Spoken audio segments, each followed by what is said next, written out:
छाया का रहस्य। एक छोटे से गांव में एक पुराना खंडहर था जिसे लोग भूतिया हवेली कहते थे। कहते थे कि वहां एक महिला की आत्मा भटकती है जिसने अपने पति को धोखा देने के बाद आत्महत्या कर ली थी। गांव वाले रात में वहां जाने से डरते थे। एक रात रोहन और उसकी दोस्त सिमा ने साहसिकता दिखाने का फैसला किया। उन्होंने तय किया कि वे हवेली की खिड़की से अंदर झांकेंगे। जैसे ही वे खंडहर के करीब पहुंचे, एक ठंडी हवा चली जिससे सिमा का दिल तेजी से धड़कने लगा। क्या तुम सच में जाना चाहती हो? रोहन ने पूछा। सिमा ने निडरता से कहा, हाँ, चलो। वे हवेली के भीतर गए जहां सब कुछ धूल से भरा था। अचानक उन्हें एक कटी फटी तस्वीर दिखी जिसमें वह महिला थी। उसकी आंखें जैसे रोहन को देख रही थीं। सिमा ने कहा, यहाँ से चलना चाहिए, मुझे अजीब लग रहा है। लेकिन रोहन ने कहा, नहीं, एक बार अंदर जाकर देखते हैं। जैसे ही उन्होंने एक और कदम बढ़ाया, अचानक एक तेज ठंडी लहर चली और एक धीमी दर्द भरी आवाज़ सुनाई दी, मेरे पास आओ।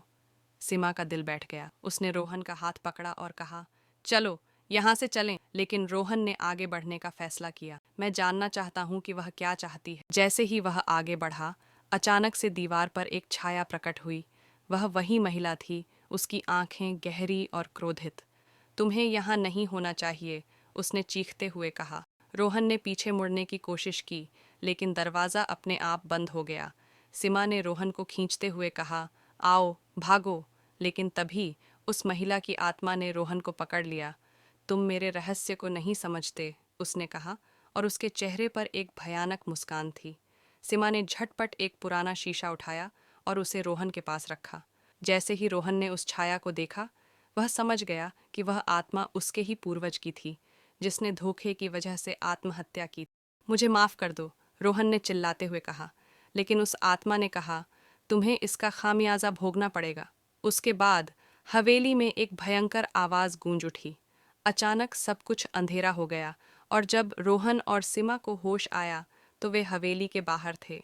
गांव में लौटने पर उन्होंने सुना कि कोई और नहीं आया।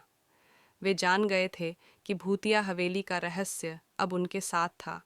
रोहन का चेहरा गहरा था क्योंकि उसने समझा कि कभी कभी रहस्य अनकहे ही रहने चाहिए।